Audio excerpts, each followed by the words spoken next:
وبرکاتہ۔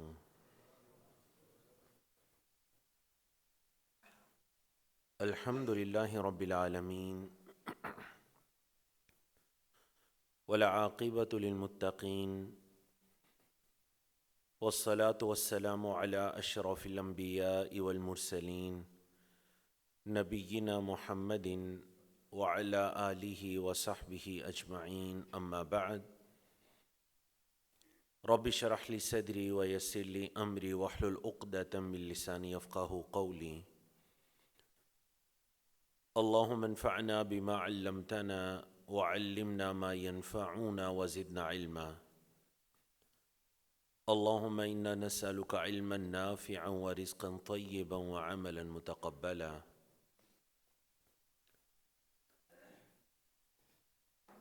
سعودی عرب کے ایک بڑے عظیم عالم دین ہیں، موجودہ مفتی مملکہ ہیں، شیخ صالح الفوزان حافظہ اللہ۔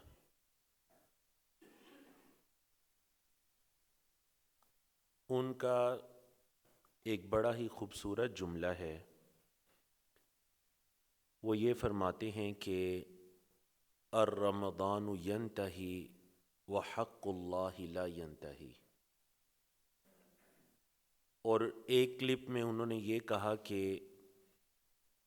حق اللہ لا ینتہی بانتہاء رمضان، کہ رمضان کے ختم ہونے سے اللہ رب العزت کا حق ہم پر ختم نہیں ہوگا، یا یہ کہا کہ رمضان ختم ہو رہا ہے لیکن اللہ کا حق ہم پر ختم نہیں ہو رہا۔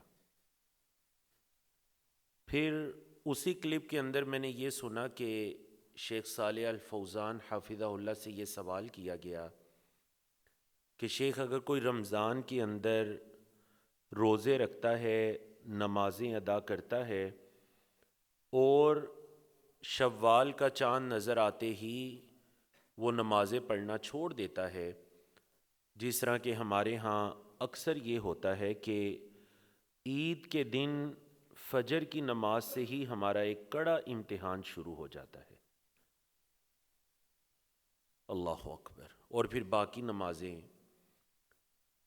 تو ان سے یہ سوال ہوا کہ رمضان میں تو کوئی نمازیں پڑھتا ہے اور رمضان کے فوراً بعد وہ نمازیں پڑھنا چھوڑ دیتا ہے، تو شیخ فوزان حافظہ اللہ نے فرمایا کہ وہ شخص یہ یقین کر لے کہ اللہ رب العزت نے اس کی رمضان کی نمازوں کو ضائع کر دیا، اور اسے یہ یقین ہو جانا چاہیے کہ اللہ نے اس کے رمضان کے روزوں کو ضائع کر دیا۔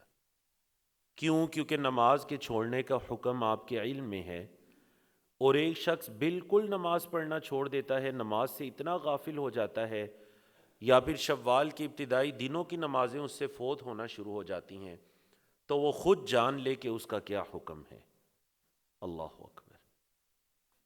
حالانکہ صحابہ کرام رمضان کو اپنی کمیوں اور اپنی کوتاہیوں کے پورا کرنے کا سبب بنایا کرتے تھے۔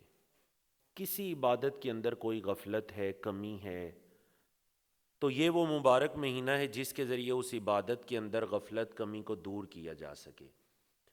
کسی برائی میں پڑے ہوئے ہیں تو یہ وہ مبارک مہینہ ہے کہ اس مہینے کے اندر اس برائی سے اپنے آپ کو چھڑایا جا سکے۔ اور آپ کو حدیث نبوی پر یقین ہونا چاہیے کہ آپ علیہ الصلوۃ والسلام نے فرما دیا کہ اللہ رب العزت کی طرف سے ایک پکارنے والا متعین ہوتا ہے، جو کہ یہ پکارتا ہے یا باغی الخیر اقبل و یا باغی الشر امسک۔ تو یقین ہونا چاہیے کہ واقعتاً ایسے ہی ہے، اللہ کی طرف سے پکارنے والا ہے، اور اسی کی پکار کا اثر ہے کہ دل نیکیوں کی طرف راغب ہو جاتے ہیں۔ اور الحمدللہ کہ ابھی ہم ان گھڑیوں کے اندر ہیں کہ جب پکارنے والا پکار رہا ہے، نیکی کی دعوت دے رہا ہے، برائی سے منع کر رہا ہے، الحمدللہ ابھی بھی وہ گھڑیاں ہمارے پاس موجود ہیں، اللہ اکبر۔ ان کو غنیمت جان لیجئے۔ اور ام المومنین حضرت عائشہ رضی اللہ تعالیٰ عنہ سے یہ سوال کیا گیا کہ اے ام المومنین بتلائیے، نبی کریم صلی اللہ علیہ وسلم کو سب سے زیادہ کون سا عمل پسند تھا؟ دیکھیں، ایک تو ہے اللہ کی پسند، اس کی حدیث بھی موجود ہے، لیکن یہ سوال ہوا کہ بتلائیے اللہ کے رسول صلی اللہ علیہ وسلم کس عمل کو سب سے زیادہ پسند کرتے تھے؟ تو ام المومنین کہنے لگیں نبی کریم صلی اللہ علیہ وسلم سب سے زیادہ اس عمل کو پسند کرتے تھے جو کہ العمل الدائم، جو کہ ہمیشگی والا عمل ہوتا تھا۔ آپ علیہ الصلوۃ والسلام سب سے زیادہ اس عمل کو پسند کرتے۔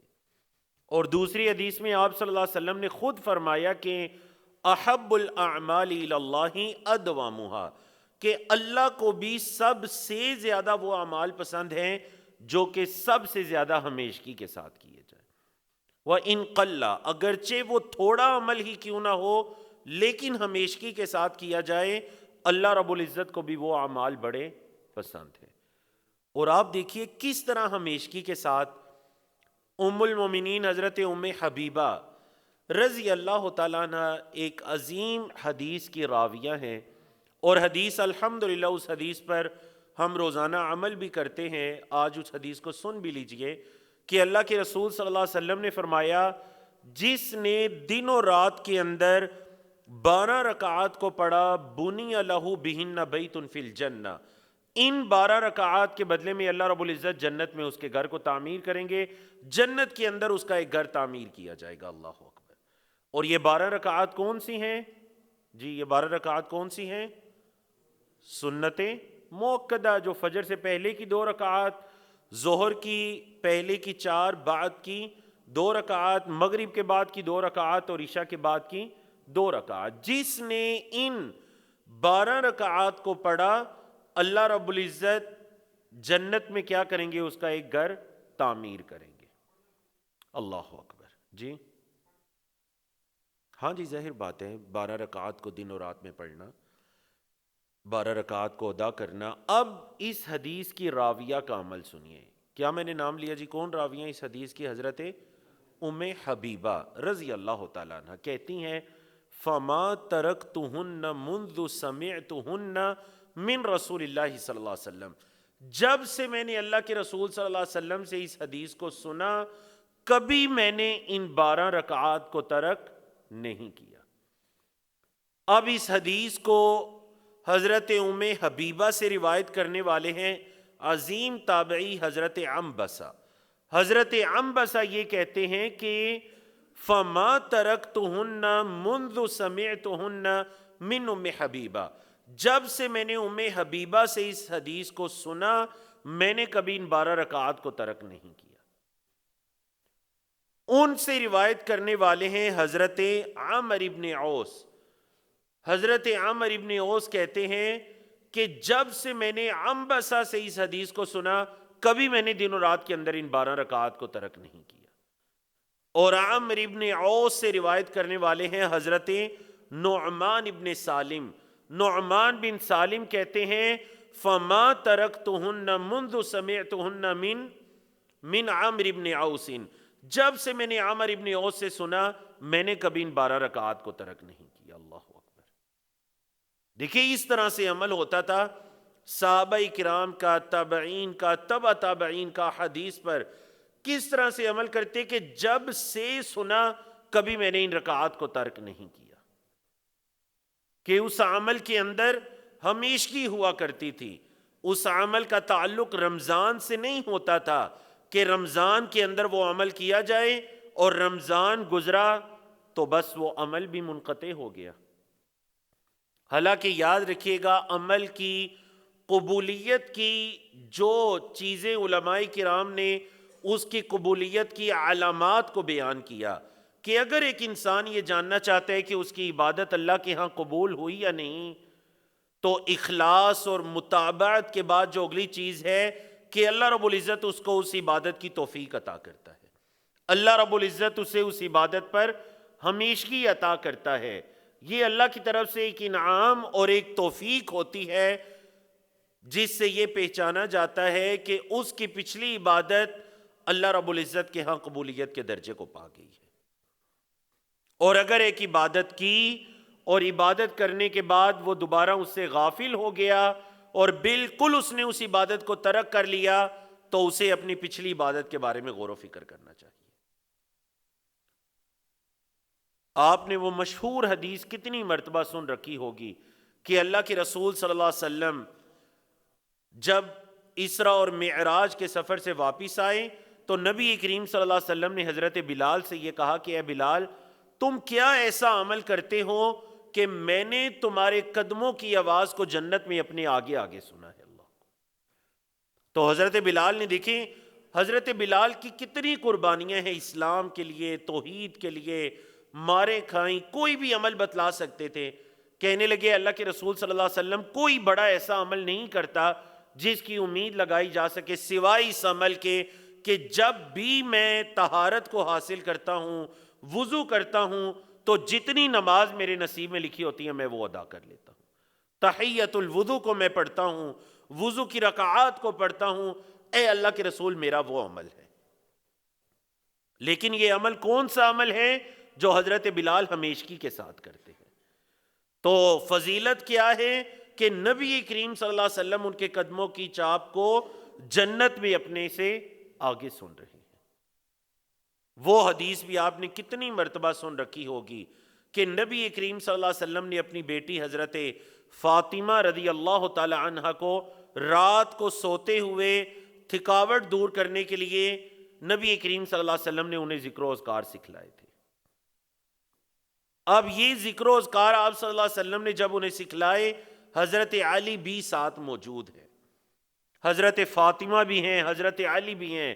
نبی کریم صلی اللہ علیہ وسلم تشریف لائے، ان دونوں کے درمیان بیٹھے اور بیٹھ کر آپ صلی اللہ علیہ وسلم نے انہیں ذکر و اذکار سکھلائے۔ تم اللہ کی تسبیح بیان کرو، تحمید کرو، تکبیر کرو، 33 34 مرتبہ اللہ اکبر۔ تو جو تمہارے دن کی تھکاوٹ ہوگی، تھکان ہوگی، اللہ رب العزت اس کو لے جائے گا۔ حضرت علی کہتے ہیں جب سے میں نے نبی کریم صلی اللہ علیہ وسلم سے اس حدیث کو سنا، کوئی میری زندگی کے اندر ایسی رات نہیں آئی جس رات میں نے ان ذکر و اذکار کو نہ کیا ہو۔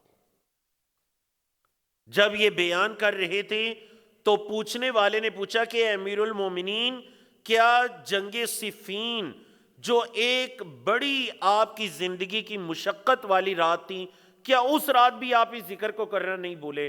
کہنے لگے ہاں، جنگ صفین اس رات بھی میں اس ذکر کو کرنا نہیں بھولا۔ کوئی میری زندگی کے اندر ایسی رات نہیں آئی جس رات میں نے یہ ذکر و اذکار نہ کیے ہوں۔ تو یہ صحابہ کرام کا معمول تھا کہ رمضان کے ذریعے وہ اپنی کمی کو پورا کیا کرتے تھے، رمضان کے ذریعے وہ اپنے آپ سے برائیوں کو دور کیا کرتے تھے، اور پھر رمضان چلا جاتا وہ عادت انہیں دے کر چلا جاتا۔ یہ جو جمعہ گزرا، اس جمعے میں میری مسجد کے ایک نوجوان میرے پاس آئے، بڑی ہی خوبصورت بات انہوں نے میرے ساتھ شیئر کی۔ میں یہ دوسرا میرا درس ہے جس کے اندر میں ان کی یہ بات احباب سے شیئر کر رہا ہوں۔ میں اپنی لائبریری میں تھا تو میرے پاس آئے اور آ کر کہنے لگے کہ میری بچپن سے لے کر اب میں بچوں کا باپ ہو چکا ہوں، میرا ایک معمول تھا کہ کبھی بھی جمعے کا خطبہ میں نہیں سنتا تھا، ہمیشہ جب جماعت کھڑی ہونے لگتی تو میں مسجد میں پہنچتا اور پہنچ کر 2 رکعت ادا کرتا اور مسجد سے باہر۔ یہ میری زندگی کا معمول تھا۔ نمازیں کبھی پڑھ لی، کبھی چھوڑ دی، دن میں ایک پڑھی باقی چھوڑ دی، کبھی کوئی والد صاحب گھر ہوئے تو ڈر سے پڑھ لی ورنہ نمازیں بھی چھوڑ دی۔ اب کہنے لگے اس طرح ہوا کہ پچھلا رمضان آیا تو ان کے گھر کے قریب اللہ نے توفیق عطا کی مسجد تعمیر کرنے کی، تو کہنے لگے کہ آپ کے ساتھ رمضان کے سارے جمعے میں نے اس طرح پڑھے کہ آپ کے آنے سے پہلے میں مسجد میں موجود ہوتا، خطبہ بھی سنتا اور مکمل باقاعدگی کے ساتھ میں نے رمضان کے سارے جمعے پڑھے۔ تو اللہ سے یہ دعا بھی کی کہ کتنا مزہ آتا ہے اس طرح خطیب سے قبل مسجد میں آنے کا، خطبہ سننے کا، اللہ رب العزت مجھے توفیق عطا کرے گی۔ تو کہنے لگے پچھلے رمضان سے لے کر یہ رمضان آ گیا اور ایک بھی ایسا جمعہ نہیں تھا کہ میں آپ کے بعد مسجد میں آیا ہوں، ہمیشہ میں آپ سے پہلے موجود رہتا تھا۔ لیکن اس سال کے دوران یہ ہوا کہ میرے فرائض کے اندر کمی رہی، میری نمازوں کے اندر کمی رہی۔ اب اس رمضان میں یکم رمضان سے اللہ سے یہ تہیہ کیا کہ اللہ رب العزت جماعت کے ساتھ نمازیں ادا کرنے کی توفیق دے آنے والی زندگی میں، تو کہنے لگے آج کوئی 22-23 رمضان ہو چکا ہے، الحمدللہ میری ایک نماز بھی جماعت کے ساتھ نہیں رہی، اور انشاءاللہ مجھے یہ امید ہے کہ جس رب نے گزشتہ رمضان میں مجھے جمعے کے خطبے سننے اور باقاعدگی کے ساتھ جمعے کے دن مسجد میں آنے کی توفیق عطا کی، وہ رب مجھے اس رمضان میں فرائض کو اور نمازوں کو بھی باجماعت ادا کرنے کی توفیق عطا کرے گا۔ اللہ اکبر۔ آپ بھی میرے لیے دعا کیجئے کہ اللہ رب العزت مجھے ہمیشگی اور دوام عطا کرے۔ اللہ اکبر۔ ایسے ہوتے ہیں نوجوان اللہ کے نیک بندے جو رمضان کو سامنے رکھ کر اپنی کمی کو پورا کرتے ہیں، فرائض کے قریب ہوتے ہیں اور برائیوں سے اپنے آپ کو دور کرتے ہیں۔ اور اگر کوئی یہ سوچتا ہے کہ چلیں یہ سب کچھ صرف عید کا چاند نظر آنے تک ہے، ادھر سے عید کا چاند نظر آیا اور ادھر سے یہ مسجد میں نظر آنا بند ہو گیا، پھر بازار آباد ہو گئے، مسجدیں ویران ہو گئیں، تو وہ اپنی رمضان کی پوری عبادات کا جائزہ لے کہ رمضان آیا اور چلا گیا اور مجھے کیا دے کر گیا۔ اللہ اکبر۔ حالانکہ نبی کریم صلی اللہ علیہ وسلم نے فرمایا جب اللہ رب العزت کسی بندے کے ساتھ خیر کا ارادہ کرتا ہے اللہ رب العزت استعملہ، اور ایک حدیث کے اندر ارشاد فرمایا طہرہ، اللہ رب العزت اسے پاک کر لیتا ہے، اللہ رب العزت اسے عمل کی توفیق عطا کر دیتا ہے۔ صحابہ کرام نے پوچھا اللہ کے رسول اللہ کیسے پاک کرتا ہے بندے کو؟ نبی کریم صلی اللہ علیہ وسلم نے فرمایا اللہ رب العزت اسے نیک عمل کی توفیق عطا کرتا ہے اور پھر اسی عمل پر اس کا خاتمہ ہو جاتا ہے۔ اللہ اسے نیک عمل کی توفیق عطا کرتا ہے اور پھر اسی نیک عمل پر وہ دنیا سے چلا جاتا ہے اور اس عمل پر ہمیشگی کے ساتھ دنیا سے چلا جاتا ہے۔ یہ ہوتا ہے اللہ کا کسی بندے کے ساتھ خیر کا ارادہ کرنا۔ اور اگر آپ اس کے برعکس دیکھیے کہ اگر اللہ خیر کا ارادہ نہ کرے تو پھر یہی ہوتا ہے کہ کبھی عمل کیا اور کبھی عمل چھوڑ دیا۔ اور سلف صالحین کیا فرمایا کرتے تھے کہ ایک سے زیادہ سلف صالحین کے ائمہ سے یہ اس طرح کے اقوال مروی ہیں تزکیے کی کتب کے اندر کہ شیطان کا غلبہ کس انسان پر ہوتا ہے؟ جو انسان عمل ہمیشگی کے ساتھ کرتا ہے، ہمیشہ کا نمازی ہے، ہمیشہ کا قرآن مجید کی تلاوت کرنے والا ہے، ذکر و اذکار پر ہمیشگی کرنے والا ہے، شیطان ایسے بندے سے دور بھاگتا ہے۔ اور وہ بندہ جو کبھی عمل کر لیا کبھی عمل چھوڑ لیا، شیطان کا غلبہ ایسے بندے پر زیادہ ہوتا ہے۔ تو جب کبھی عمل چھوڑنے لگیں یا عمل سے بے رغبتی آئے رمضان کے بعد تو یہ سوچا کریں کہ رمضان کی میری عبادات کس حال کے اندر ہے، اور یہ سوچا کریں کہ جتنا نیکی سے دور ہوں گا، برائی کے قریب ہوں گا، میں اتنا شیطان کو اپنے قریب آنے کا موقع دوں گا۔ اور اپنی صحبت تبدیل کیجئے، وہ صحبت جو انسان کو برائیوں تک لے کر جاتی ہے۔ رمضان کی ایک اتنی خوبصورت برکت یہ بھی ہے کہ رمضان میں آپ کی صحبت قرآن کے ساتھ ہوتی ہے، مسجد کے ساتھ ہوتی ہے، اہل اللہ یعنی کہ اہل القرآن کے ساتھ ہوتی ہے، اہل مسجد کے ساتھ آپ کی صحبت ہوتی ہے۔ اب اگر عید کا چاند نظر آنے سے ہی یہ صحبت بدل جاتی ہے، بے نمازی لوگوں کے ساتھ صحبت ہوتی ہے، شرک اور بدعات کے اندر ڈوبے ہوئے لوگوں کے ساتھ آپ کی صحبت ہوتی ہے، تو یاد رکھیے گا پھر المرء علی دین خلیلہ، بندہ اپنے دوست کے دین پر ہوتا ہے۔ فَلْيَنظُرْ أَحَدُكُمْ مَن يُخَالِلُ، تم میں سے ہر کوئی یہ دیکھے کہ اس کی خلت، اس کی دوستی کس کے ساتھ ہونے جا رہی ہے۔ اللہ سے دعا کیجئے یا مقلب القلوب ثبت قلبی علی دینک۔ نبی کریم صلی اللہ علیہ وسلم سب سے زیادہ اس دعا کو مانگا کرتے۔ انسان کے دل رحمان کی دو انگلیوں کے درمیان ہے، جیسے وہ چاہے ان کو پھیر دے۔ تو ہمیں کثرت سے یہ دعا کرنی چاہیے کہ اے دلوں کو پھیرنے والے، میرے دل کو اپنی دین پر ثابت قدمی عطا کر دے۔ اور دین پر ثابت قدمی کیا ہوتی ہے کہ اے اللہ تو نے رمضان کے اندر فجر کی نماز مسجد میں پڑھنے کی توفیق عطا کی، اللہ رمضان کے بعد بھی اس نماز کو پڑھنے کی توفیق عطا کرنا، یہ دین پر ثابت قدمی ہوتی ہے۔ اے اللہ رمضان میں تلاوت کی توفیق عطا کی، قیام اللیل کی، ذکر و اذکار کی، دوسروں کے حقوق پورے کرنے کی، اے اللہ برائیوں سے بچنے کی، زبان اور آنکھ، ہاتھ، کان، ہر چیز کی برائی سے بچنے کی۔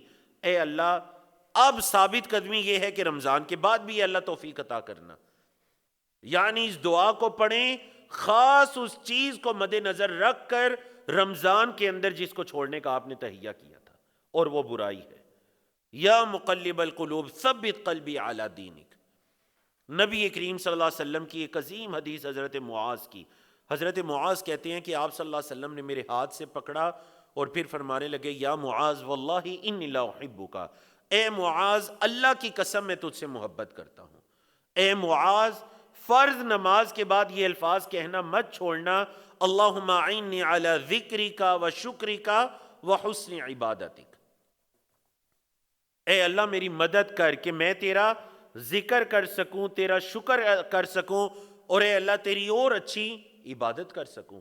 اللہ کی عبادت کے لیے بھی ہمیں اللہ کی مدد کی ضرورت ہے۔